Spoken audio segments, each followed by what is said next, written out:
Hi, and thanks for logging on to the Daily DVAR, and here's a brand new halacha for you. It's for Sunday, the 7th of November. Here we go. I have a bunch of things to tell you. First of all, you are now Saturday night, Sunday night, and Monday. All those 2 days are 2-day Rosh Chodesh, last day of the month of Cheshvan, and Sunday night, Monday is the first of the month of Kislev, which means we're 25 days from Hanukkah.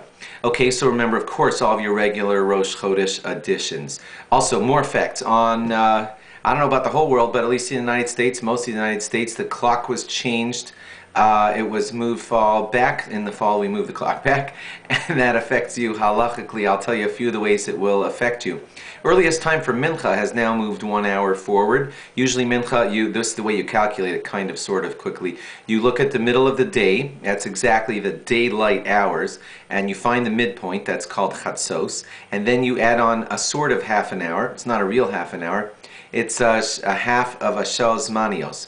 What that means is you take a 12th of the daylight time.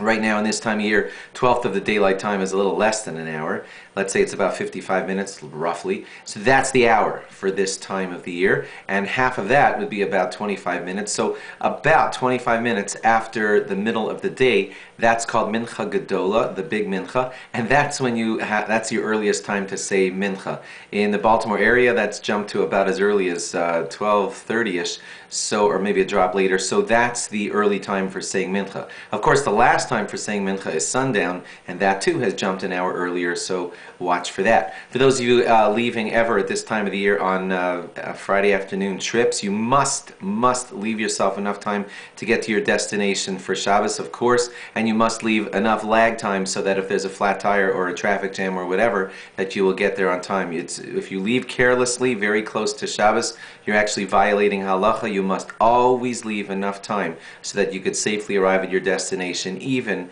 if mishaps happen along the way. So have a very good Chodesh. Remember to watch for all the time changes, and log on again tomorrow for more. Bye-bye.